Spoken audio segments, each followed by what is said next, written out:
Hi, everyone. Thank you to Professor Espinosa, the RaceB4Race community, the Arizona Center for Medieval and Renaissance Studies, Carla, and everyone else involved in getting me here today, and Taryn for your lovely introduction.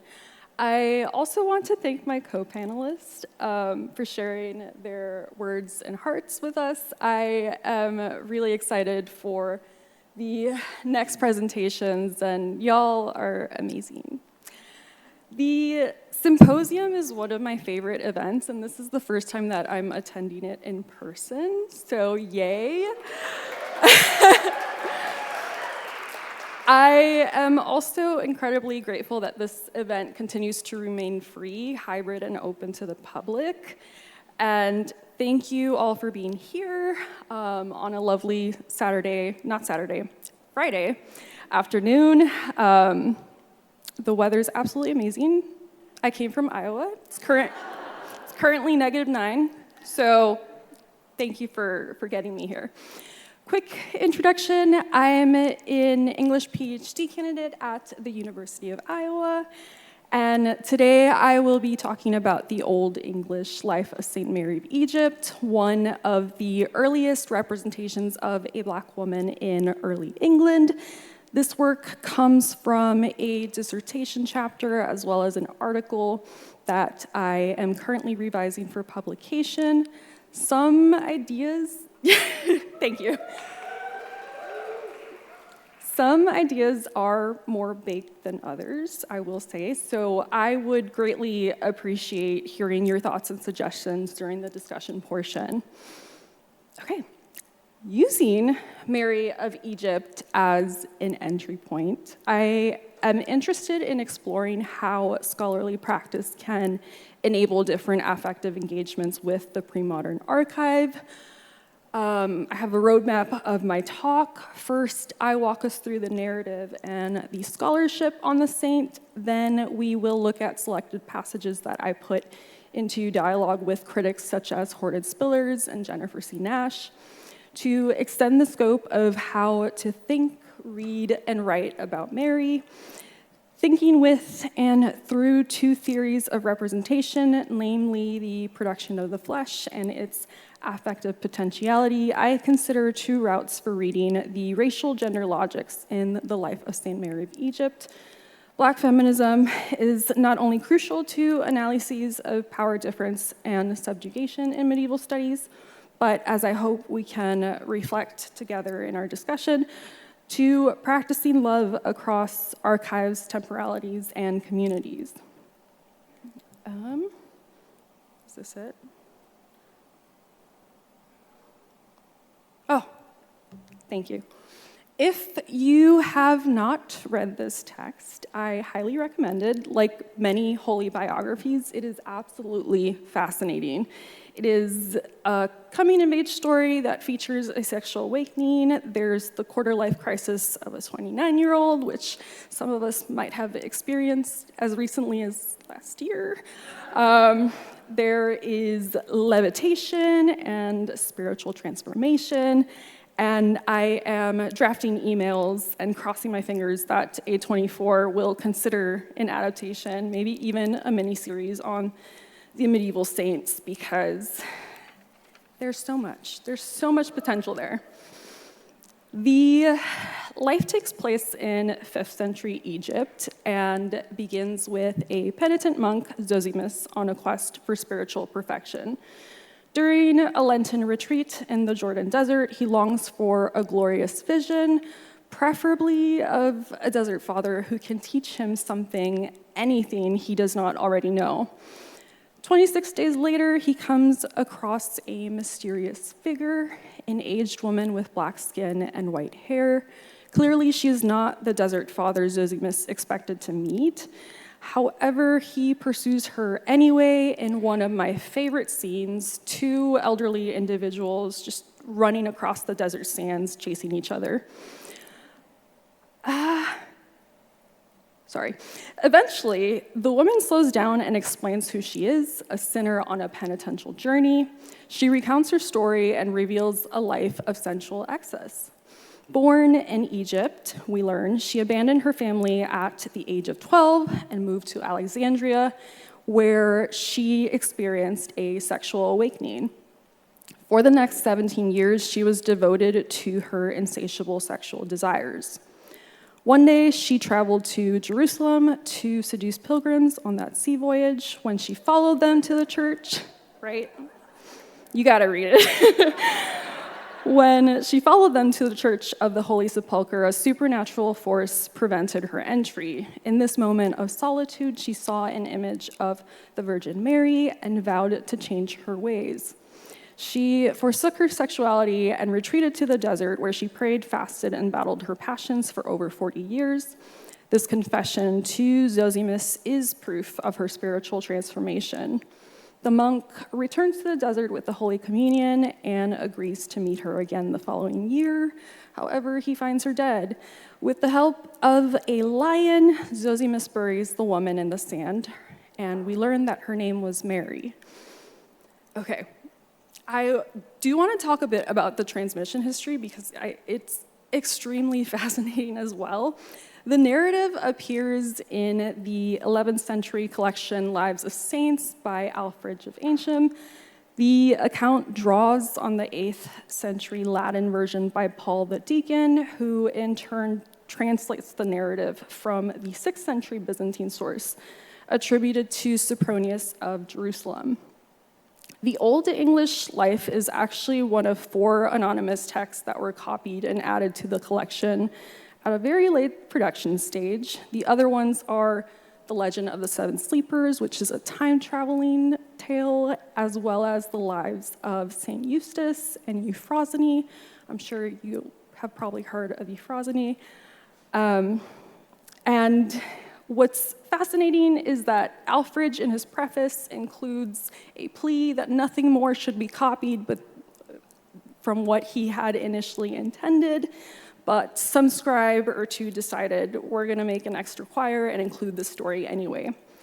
And it introduces a lot of issues to the LS manuscript. The narrative disrupts the chronology of feast days, as well as introducing the themes of repentance and conversion, which are hardly central to this manuscript, and departs from the rest of the collection, a collection of kings, military saints, monk bishops, and virgin saints and virgin martyrs. Neither a virgin or a martyr, Mary was not an ideal candidate for this collection, and her account, Leslie Donovan points out, is the only complete version of this and any other holy prostitute's life in Old English literature. As I mentioned in my introduction, Mary of Egypt is also one of the earliest representations of Black women in English vernacular. Unlike other texts like the 12th century homily History of the Holy Rood Tree, which includes an early appearance of colorism in English literature, and later the King of Tars, Mary is not visibly transformed by her religious conversion. She is Black and holy. My early research was interested in recovering how and what audiences thought about the saint, which is an impossible task, of course. But 2 things caught my attention nonetheless. First, in later visual representations of the saint, Mary appears as young, blonde, and white. We have the 14th century Tameth Hours, as well as the 15th century South English Legendary, where she appears with long white hair, or blonde, whatever you prefer, white skin, as well as 3 bread loaves. And oftentimes, the modification has been explained as Mary of Egypt is often mistaken for another Mary, the hairy Mary, hirsute Saint Mary Magdalene, but I think there might be more to this story, which we can talk about.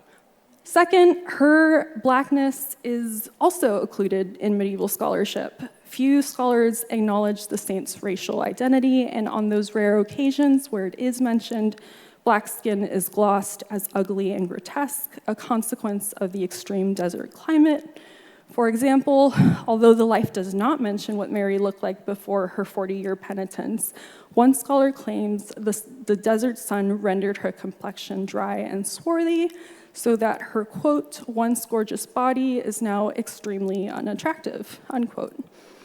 The Old English text does not gloss blackness as undesirable or mutable, and as Eric Wade importantly clarifies, all three versions of the life, the Latin, Greek, and Old English, strongly imply Mary was born black. So Mary is a black woman. She is also a marked woman. Mary fails to fit into a clear representational rubric. She is, quote, a creature of infinite variety, writes Andrew Scheel, an aged but exotic and erotic Egyptian woman representing all the fantasies of both pleasure and of nightmare in the unknown limits of the masculine imagination, unquote. Scholars use many terms to describe her. She is a harlot, prostitute, nymphomaniac, hideous wraith, scrap of human garbage, and under the same breath, a saint, mentor, hermit, and vessel of spiritual grace. For instance, one scholar appraises Zosimus's ability to recognize her worth. She writes, quote, he is humble and acute enough to see that discarded scrap of human garbage might be both a great lady and a vehicle for great truths, unquote. Taken together, work on the Old English life normalizes the erasure of blackness and reproduces misogynistic terminology. In other words, our scholarship also engages with power and domination within the pre-modern archive, academia, and more broadly, our political world. So I ask, how can we see, act, and feel differently towards Mary of Egypt? In what ways can we honor her embodied experiences, both as a Black woman and a penitent saint? So I'll move on. Something I'm still teasing out and hoping we can discuss together is how Black feminism is in affective politics that can transform how we can approach the pre-modern archive to name, make visible, and analyze the structures of domination that have impacted past lives and imagined and present, real and imagined, past lives, real and imagined, and present readers.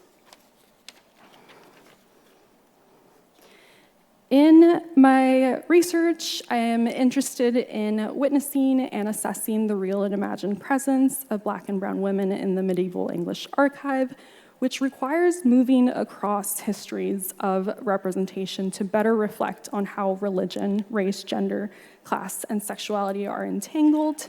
It requires seeing marginalized figures as people and moving beyond the white male Christian gaze that structures so much of the archive. When we first encounter Mary through the eyes of Zosimus, we notice how Blackness and femininity are produced, constrained, and erased. Oh, I thought I forgot a slide. Here's my slide. Here are my interlocutors. We have Spillers, we have Jennifer Nash, as well as Amber Jamila Musser, which I'll talk more about. Next slide, our desert encounter. When we encounter her, Zosimus sees in the semblance of a human body, and at first he was very terrified because he thought that it was a haint of some soul that he saw there, but nevertheless he grew strong with the sign of Christ's cross and cast the fear out of him. Furthermore, when the end of his prayer was finished, he turned his eyes then and certainly saw there a person hastening westward in the desert, and it was actually a woman that was seen there. She was very black in body because of the heat of the sun, and the locks of her hair were as white as wool and no longer than her neck. As we can see here, Zosimus is grasping for a grammar to parse this figure. Mary is both like a person, but also an immaterial, like a ghost or demon, and I get that from the Sumus Gasta Shinhu. Uncertain about what kind of spirit surrounds him, Zosimus prays for courage and takes a second glance at Mary. This time, her humanity, femininity, and venerability emerge. He certainly sees a person, more specifically a woman, with black skin and white hair. This vision, I argue, prompts a shift in the desires attached to the monk. Clearly, she's not a desert father, and neither is Zosimus a perfect ascetic. He is unable to avoid Mary, entirely overcome with the desire to, quote, know what type of wild beast appeared to him, unquote. I read this scene as the discursive production of black female flesh. And now we can talk a bit more about flesh. Flesh, like blackness, is another allegorical inheritance from Christian theology. For example, in Galatians, Paul uses the body as allegorical material to declare a universal Christian subject. He writes, there is no longer Jew or Greek, there is no longer slave or free, there is no longer male and female, for all of you are one in Christ Jesus. And if you belong to Christ, then you are Abraham's offspring, heirs according to the promise. Paul proposes that the particularities of the flesh, like ethnicity and gender, are transcended through participating in the community of Christ and being in Christ's universal body. Unlike the role of flesh in Christian hermeneutics, black feminism is concerned with the material person, disappeared in this discursive production of the body. This is one reason why I find Horton Spiller's theory of representation, the pornotrope, so useful. It helps us understand how language is an instrument of domination. Religion in the life I propose is a racializing technology that disciplines the flesh for its imposition of spiritual value. In her groundbreaking essay, Mama's Baby, Papa's Maybe, and I can go back to that previous slide, Horton Spillers posits a theory of the flesh in which historical and epistemological violence converge to link race, gender, and sexuality. That project started with the search for vocabulary. The opening paragraph lists the names that mark black women: peaches, brown, sugar, sapphire, God's holy fool. These names, few among many, reveal the black female body as a, quote, locus of confounded identities, a meeting ground of investments and privations, and the national treasury of rhetorical wealth, unquote. Drawing our attention to these representational tropes in contemporary America, Spillers emphasizes a lack. There is no language, theory, or framework to talk about race and gender, and those available reduce black female bodies into consumable products. These representational practices are part of a longer history. Indeed, Spillers locates its origin point to the Middle Passage, the transatlantic slave trade, which is not only a traumatic historical event, but marked a symbolic shift in constructions of identity, which are repeated in our present. The sociopolitical order of the New World created a distinction between body and flesh, subject and object, captor and captive. That boundary-making process seized and heaved African bodies into a new cultural discourse that marked them with racial difference, sexual alterity, and non-humanity.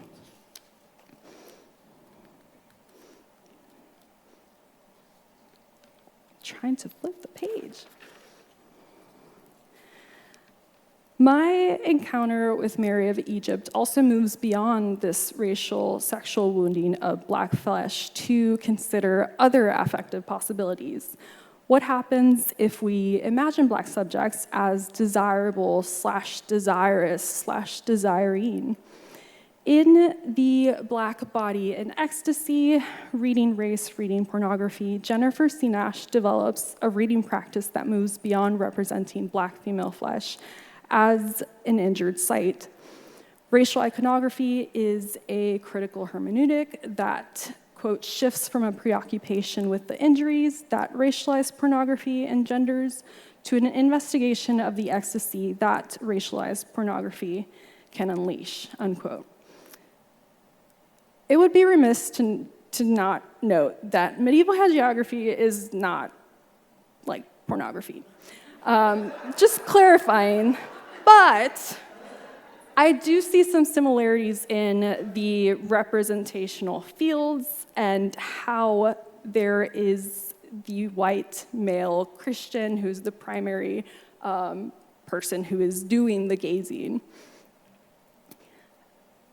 Mary's testimony to her sinful past is a practice that demands the exposure of black female excess and alterity to the white male Christian spectator, a dynamic like those on the pornographic screen. The portrait of her past reifies the wounding of black female flesh as Mary performs the role of the hypersexual woman transformed through religious conversion. Reading for ecstasy rather than injury, the life offers a glimpse of black female subjectivity. Mary is a desiring subject whose pleasures cannot be named, quantified, commodified, or contained. And here I have another passage.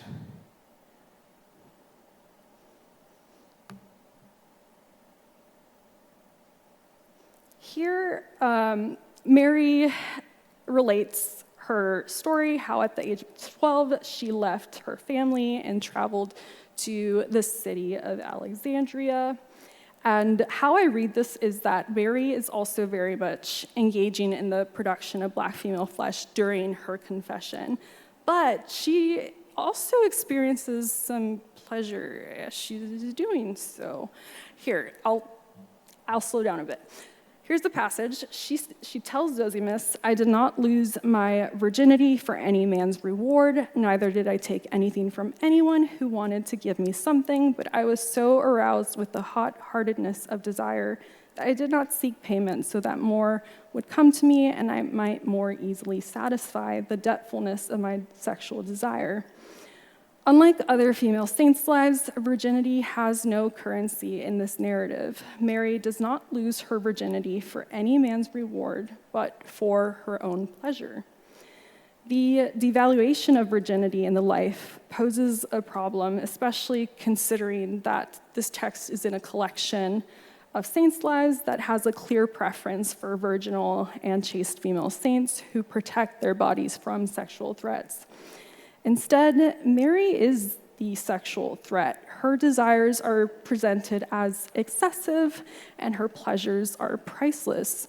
The refusal to take payment, for example, creates an alternative sexualized economy. As one scholar, Heron, writes, quote, "outside conventional roles designated for medieval women, but also exterior to the normal paradigm of prostitution," unquote.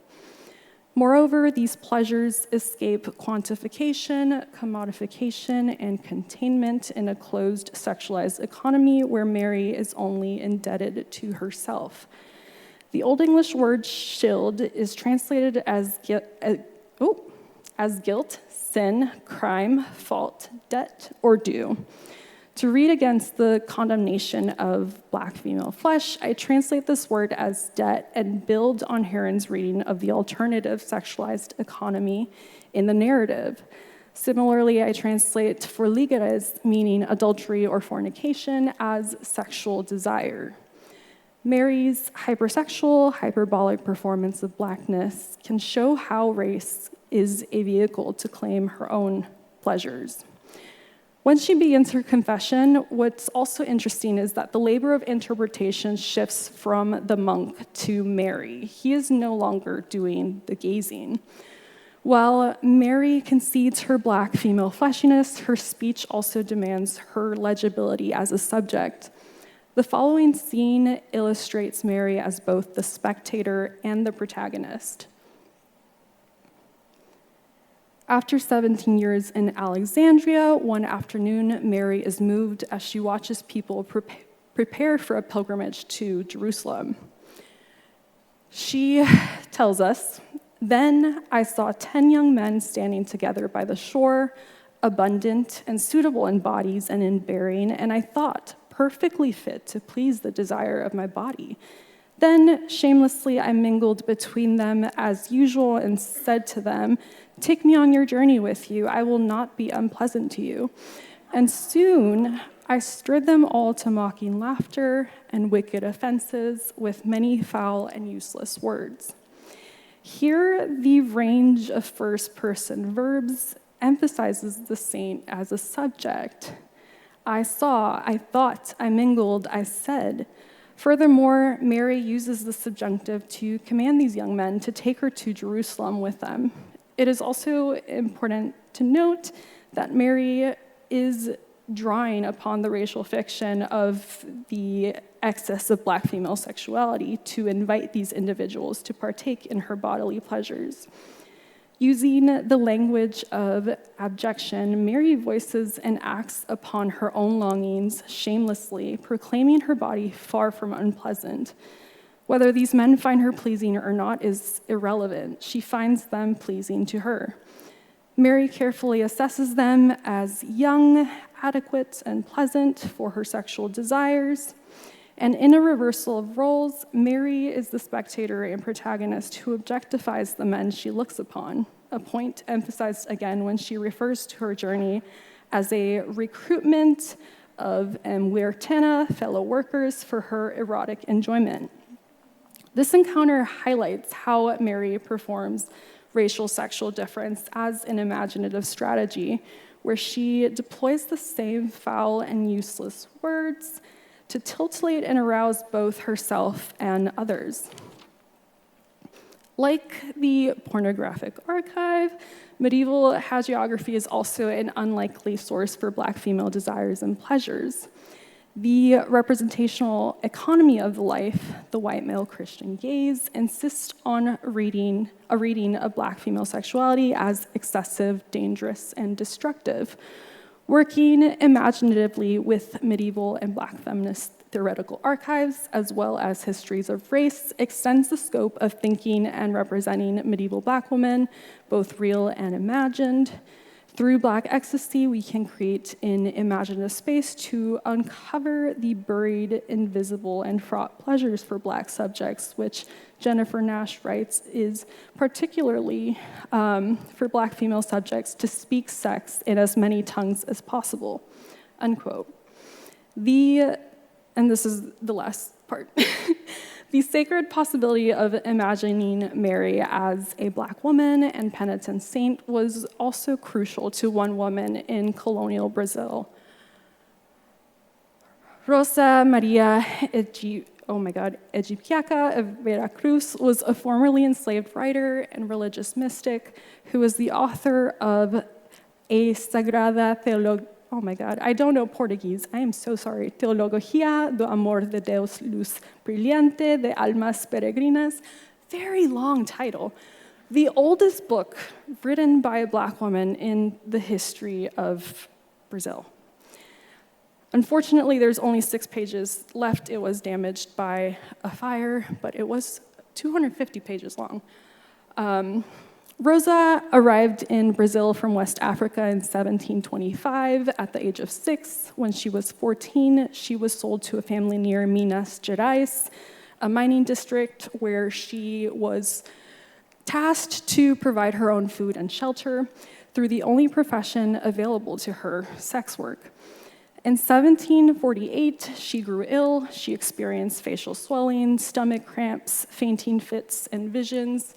I think one scholar attributes these symptoms to venereal disease. These visions brought the attention of Francisco González Lopez, a local priest who was well known for his exorcisms. Rosa claims she was possessed by 7 devils, but also glorious visions, and because of this, Lopez saw her holy potential and helped free her. And by helped free her, what he actually did is he sent his nephew to trade her for another enslaved person, which is quite unfortunate. She turned away from sex work then and decided to devote herself to the church. At the convent of San Antonio, she changed her name to Rosa Maria Egipciaca de Veracruz after Saint Mary of Egypt.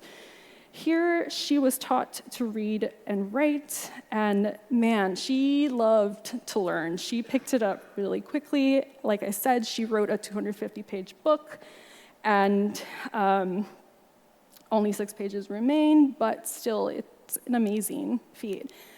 In 1754, and with the financial support of the Franciscans, she also founded a retreat for women, and soon enough, the public declared her a saint.